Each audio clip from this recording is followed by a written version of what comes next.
Hello learners, आपके सामने एक बहुत ही महत्वपूर्ण एक लॉन्ग क्वेश्चन लेकर आया हूं जो आपके 2024 हिस्ट्री सब्जेक्ट के लिए काफ़ी इम्पोर्टेंट है। यदि आप वेस्ट बंगाल बोर्ड क्लास 12 के स्टूडेंट हैं तो ये वीडियो आपके लिए काफ़ी इम्पोर्टेंट है। आज के इस वीडियो में मैं शीत युद्ध की परिभाषा या शीत युद्ध के तात्पर्य और इसके सैद्धांतिक आधार के बारे में बताऊंगा।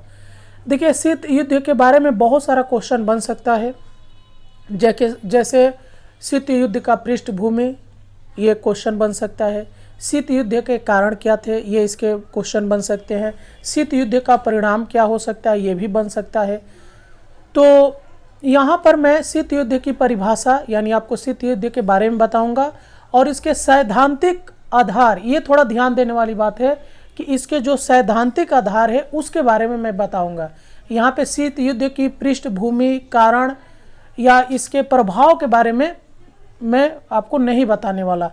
मैं इसके पहले आपको कुछ इंपॉर्टेंट क्वेश्चन दिया था जो 2024 के एग्जाम में आएंगे। 100% श्योर है कि वही सारे प्रश्न आपके लॉन्ग क्वेश्चन आने वाले हैं। यदि आप वो वीडियो नहीं देखे हैं तो इस वीडियो के डिस्क्रिप्शन में मैं उसका लिंक दे दिया हूँ, आप उसे देख सकते हैं। इसके ठीक पहले मैं जलियांवाला बाग हत्याकांड का पृष्ठभूमि को बड़े अच्छे से डिस्कस किया है। यदि आप वो वीडियो नहीं देखे हैं तो इस वीडियो के डिस्क्रिप्शन में उसका लिंक है, आप उसे ज़रूर जाके देख लीजिएगा। तो चलिए पहले हम लोग शीत युद्ध के बारे में जानते हैं कि ये शीत युद्ध था क्या। तो शीत युद्ध का जो इंग्लिश में बोला जा रहा है कि कोल्ड वार, तो इसी से पता चल रहा है कि एक ऐसा युद्ध है जो काफ़ी शांतिपूर्ण तरीके से किया जाए, लेकिन इसका प्रभाव और तनाव प्रत्यक्ष युद्ध के ही समान होता है।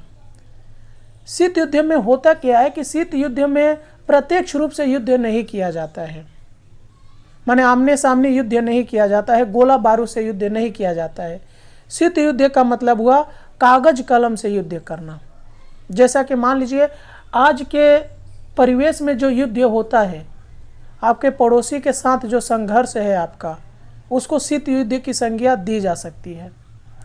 जिस तरीका से आपने देखे होंगे कि आपका जो पड़ोसी है आपको पसंद भी नहीं करता, लेकिन प्रत्यक्ष रूप से आकर आपके साथ झगड़ा भी नहीं करता, मार पिटाई भी नहीं करता, लेकिन दूसरे हथकंडे अपनाकर आपको परेशान करता है, आपको पीछे करने का कोशिश करता है, आपका शिकायत किसी दूसरे से करता है, आपका नुकसान बहुत ही चोरी तरीके से करता है, प्रत्यक्ष रूप से आके कुछ नहीं करता। चुगली जिसको बोल सकते हैं, चुगली के माध्यम से आपका जो दोस्त है, पड़ोसी है या कुछ भी, वो आपको नीचा दिखाने का प्रयास करता है, आपका नुकसान करने का प्रयास करता है। आपको बोला है कि हम नोट्स दे देंगे, लेकिन नोट्स बोल कर नहीं देता है और आप उसके आशा में बैठकर और एग्ज़ाम की तैयारी नहीं कर पाते हैं। तो यदि आपको नोट्स चाहिए तो इस वीडियो में मैंने एक टेलीग्राम का लिंक दे दिया हूं, आप वहां से जुड़ सकते हैं और आपको वहां पे नोट्स प्रोवाइड किया जाएगा। तो आप शीत युद्ध को मोटा मोटी अपने भाषा में समझ गए होंगे कि शीत युद्ध होता क्या है। प्रत्यक्ष रूप से ये नहीं युद्ध होता है, ठीक है। अब चलिए शीत युद्ध की परिभाषा को देख लेते हैं कि शीत युद्ध की परिभाषा, शीत युद्ध को दूषित राजनीतिक, आर्थिक तथा वैचारिक प्रतियोगिता के रूप में परिभाषित किया जा सकता है जो राज्यों के मध्य सशस्त्र विरोध से थोड़ा ही कम रह जाता है। सशस्त्र माने होता है कि जो हथियार से विरोध किए जाते हैं।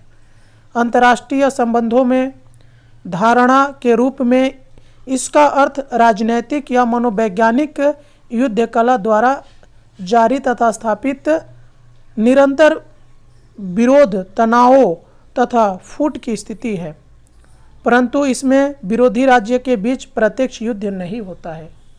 देखिए, इतना पढ़ के आपको पूरा लग ही रहा होगा कि यह जो युद्ध होता है ना, ये जिन दो राज्यों या दो देशों के बीच में होता है तो प्रत्यक्ष रूप से नहीं लड़ा जाता है। ये क्या होता है कि आपसी फूट, माने जो आपके साथ लोग रहते हैं उसको आपसे अलग करने का प्रयास किया जाता है ताकि आपकी शक्ति कम हो जाए। मनोवैज्ञानिक तरीके से लड़ा जाता है, माने दिमाग में लड़ने वाला युद्ध है, दिमाग से मारा जाता है। जैसे बोला जाता है ना आज के परिवेश में कि किसी को हथियार से मत मारिए, दिमाग से मारिए। तो ये है वो शीत युद्ध, ठीक है। और शीत युद्ध की शुरुआत हुई थी द्वितीय विश्व युद्ध के बाद से। आपको पता है कि द्वितीय विश्व युद्ध 1945 में समाप्त हो गया था, जिसमें काफ़ी जन धन की क्षति हुई थी। अब इंसान की जो प्रकृति है उसके अंदर जलन द्वेष की भावना तो रहेगी, लेकिन उसने देखा कि अगर इस तरह प्रत्यक्ष रूप से युद्ध हथियार से, परमाणु बम से अगर युद्ध किया जा रहा है तो धन जन की काफ़ी क्षति हो रही है। तो उसने सोचा कि चलो ना कुछ दूसरे तरीके से युद्ध लड़ा जाए। और यह युद्ध शुरू हुआ था सोवियत संघ और अमेरिका के बीच। उस समय वो दोनों एक शक्तिशाली शक्ति के रूप में उभर रहे थे और इन्हीं के बीच जो शीत युद्ध शुरू हुआ था। तो यह कागज कलम से लड़े जाने वाला युद्ध है, प्रत्यक्ष रूप से नहीं लड़ा जाता है। चलिए आगे देख लेते हैं। शीत युद्ध के अर्थ तथा स्वरूप का विश्लेषण करते हुए जोसेफ फ्रैंकल कहते हैं, शीत युद्ध को दो बड़े राज्यों के बीच विद्यमान गहरी प्रतियोगिता अर्थात चालों तथा प्रतिचालों का सिलसिला माना जा सकता है। साम्यवादी तथा लोकतांत्रिक विचारधारा तथा इनके समर्थक सोवियत संघ तथा अमेरिका तथा इन दोनों महाशक्तियों के नेतृत्व वाले दोनों गुटों के बीच विरोध से संबंधित सारा क्षेत्र शीत युद्ध में ही आ जाता है। परमाणु अवरोधक इस स्थिति का एक महत्वपूर्ण सामरिक पहल है, जैसा कि शब्द से स्पष्ट होता है, क्योंकि यह न तो शांति की स्थिति होती है और न ही युद्ध की, बल्कि यह एक ऐसा विरोध है जो परस्पर समझौते तथा समायोजन से आसानी से समाप्त नहीं किया जा सकता है, न ही शक्ति प्रयोग द्वारा, जैसा कि पहले पुराने समय में विरोधों का निपटारा होता था, किंतु इसका निपटारा नहीं हो सकता है। मानिए लगातार आप अपने पड़ोसी के बारे में सोचकर समझ के इस युद्ध को समझ सकते हैं कि आपके साथ आपका पड़ोसी या आपका दोस्त किस तरीक़ा से व्यवहार करता है। आपकी मदद भी नहीं करता अच्छे से और आपको मना भी नहीं करता है कि हम मदद करेंगे, और आपको पीठ पीछे चाकू मारते रहता है, आपको हमेशा नुकसान पहुंचाने के बारे में सोचता है। तो यही हुआ शीत युद्ध, अगर बोलचाल की भाषा में बोले तो। सन 1947 के बाद सन 1990 तक इस शब्द का प्रयोग युद्धोत्तर काल में दोनों महाशक्तियों के संबंधों का वर्णन करने के लिए किया जाता है। KPS मेमन के शब्दों में शीत युद्ध जैसा कि विश्व ने अनुभव किया दो विचारधाराओं के बीच पूंजीवाद तथा साम्यवाद, दो व्यवस्थाओं बुजुर्वा लोकतंत्र तथा सर्वहारा तानाशाही, दो गुटों नाटो तथा वर्सा समझौता, दो राज्यों अमेरिका तथा सोवियत संघ तथा दो व्यक्तियों जॉन फास्टर डल्लास तथा स्टेलिन के बीच युद्ध रहा। वास्तव में शीत युद्ध सोवियत संघ तथा अमेरिका के बीच अस्नायु युद्ध बना रहा। अस्नायु माने जो दिमाग से लड़ा जाता हो, परंतु इसका प्रभाव इतनी दूर तक पड़ा कि हम 1945 से 90 ईस्वी के वर्षों में शीत युद्ध के वर्ष मानते हैं। चलिए अब देखिए इसका सैद्धांतिक आधार, इसको आपको समझना होगा। ये मैं आपको पहले ही बता चुका हूँ, शीत युद्ध का ये परिणाम अगर आएगा तो आप इसको नहीं लिखोगे, अगर शीत युद्ध का कारण आएगा तो आप नहीं लिखोगे। ये सैद्धांतिक आधार जो मेरे इम्पोर्टेंट जो मैं क्वेश्चन दिया था उसमें था कि शीत युद्ध के सैद्धांतिक आधार को लिखिए। मैं देख रहा हूँ ना कि आप MCQ क्वेश्चन के पीछे ज़्यादा भाग रहे हैं, ये गलत आदत है। यदि आप एक लॉन्ग क्वेश्चन याद करते हैं तो आपको वहाँ से बहुत सारे शॉर्ट क्वेश्चन मिल सकते हैं, MCQ SAQ आ सकते हैं, लेकिन जब आप एक शॉर्ट क्वेश्चन याद करते हैं कि जलियांवाला बाग हत्याकांड कब हुआ था, तो आपने याद किया 13 अप्रैल 1919, तो यहाँ से कहाँ से लॉन्ग क्वेश्चन बनेगा। लेकिन वही यदि आप जलियांवाला बाग के बारे में अच्छे से पढ़ लिए हैं तो उससे बहुत सारा क्वेश्चन बन जाएगा। जलियांवाला बाग हत्याकांड कब हुआ था, जलियांवाला बाग हत्याकांड कहाँ हुआ था, जलियांवाला बाग हत्याकांड के समय गोली चलाने का आदेश किसने दिया था, जलियांवाला बाग हत्याकांड में मैंने कितने लोग मारे गए। इस तरीक़ा से बहुत सारे क्वेश्चन उससे बन सकते हैं। तो आप लॉन्ग क्वेश्चन पे ज़्यादा फोकस कीजिए। शॉर्ट क्वेश्चन भी पढ़ना है, लेकिन मैं देख रहा हूँ आप लोग सिर्फ शॉर्ट के पीछे भाग रहे हो। कोई यूट्यूब चैनल है जो शॉर्ट क्वेश्चन अपलोड किया, आप दौड़ के चले जा रहे हो। ये गलत तरीका है बच्चों, आप लॉन्ग क्वेश्चन के पीछे भागिए, यही आपका रियल पढ़ाई होगा। वहाँ से शॉर्ट आपका बहुत सारा बनेगा। यहाँ से तो हो सकता है, देखिए शॉर्ट क्वेश्चन एक बना, शीत युद्ध किसके बीच शुरू हुआ था, तो सोवियत संघ और अमेरिका के बीच। देखिए लॉन्ग क्वेश्चन में शॉर्ट क्वेश्चन छिपा हुआ है। एक लॉन्ग क्वेश्चन में आपका 4-5 शॉर्ट क्वेश्चन मिल सकता है और आपकी समझ भी बढ़ेगी। चलिए अब इसका सैद्धांतिक आधार देख लीजिए। शीत युद्ध न होते हुए भी युद्ध किसी स्थितियों को बनाए रखने की कला थी, जिसमें प्रत्येक विषय पर विश्व शांति के दृष्टिकोण से नहीं बल्कि अपने संकीर्ण स्वार्थों को ध्यान में रखकर विचार और कार्य किया जाता था। शीत युद्ध सोवियत संघ अमेरिकी आपसी संबंधों की वह स्थिति थी जिसमें दोनों पक्ष शांतिपूर्ण राजनयिक संबंध रखते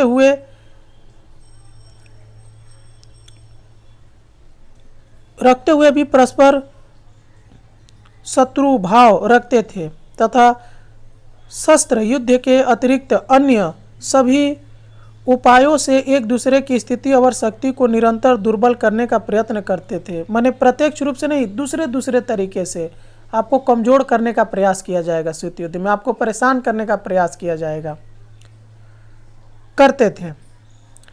यह एक ऐसा युद्ध था जिसका रणक्षेत्र मानव का मस्तिष्क था। यह मनुष्य के मनों में लड़ा जाने वाला युद्ध था।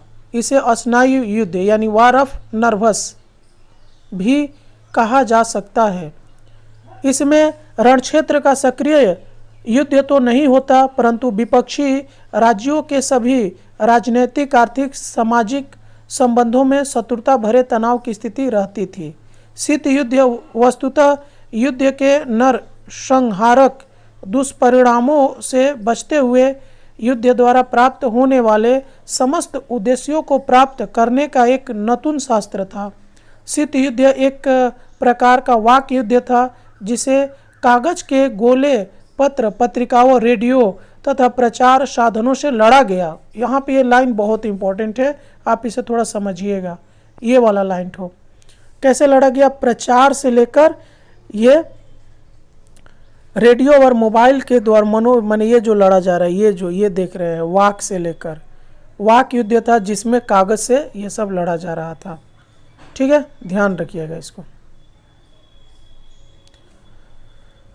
ये लड़ा गया, इसमें प्रचार द्वारा विरोधी गुट के देशों की जनता के विचारों को प्रभावित करके उनके मनोबल को क्षीण करने का प्रयत्न किया गया तथा अपनी श्रेष्ठता, शक्ति और न्यायप्रियता का तार्किक दावा किया जाता था। वस्तुतः शीत युद्ध एक प्रचारात्मक युद्ध था जिसमें एक महाशक्ति दूसरे के खिलाफ घृणित प्रचार का सहारा लेती थी। यह एक प्रकार का कूटनीतिक युद्ध भी था जिसमें शत्रु को अकेला करने और मित्रों की खोज करने की चतुराई का भी प्रयोग किया गया। अब देखिए शीत युद्ध के बारे में किसने क्या कहा है, तो डॉक्टर M.S. राजन के शब्दों में शीत युद्ध शक्ति संघर्ष की राजनीति का मिला जुला परिणाम है। दो विरोधी विचारधाराओं के संघर्ष का परिणाम है। दो प्रकार की परस्पर विरोधी पद्धतियों का परिणाम है। विरोधी चिंतन पद्धतियों और संघर्षपूर्ण राष्ट्रीय हितों की अभिव्यक्ति है जिनका अनुपात समय और परिस्थितियों के अनुसार एक दूसरे के पूरक के रूप में बदल रहा है। जवाहरलाल नेहरू के अनुसार शीत युद्ध पुरातन शक्ति संतुलन की अवधारणा का नया रूप है। यह दो विचारधाराओं का संघर्ष न होकर दो भीमाकार शक्तियों का आपसी संघर्ष है। तो यह आप समझ गए होंगे कि शीत युद्ध की परिभाषा क्या है या शीत युद्ध से आप क्या समझते हैं, तात्पर्य क्या है, जो मैं आपको पहले बताया और जो मैं इसके सैद्धांतिक आधार भी आपको बता दिया। वीडियो अच्छा लग रहा है तो लाइक ज़रूर कीजिए। आप लाइक करना भूल जाते हैं और अपने दोस्तों में शेयर कीजिए। चैनल को सब्सक्राइब करके रखिए और किसके ऊपर आपको वीडियो चाहिए कमेंट करके बताइए। जय हिंद।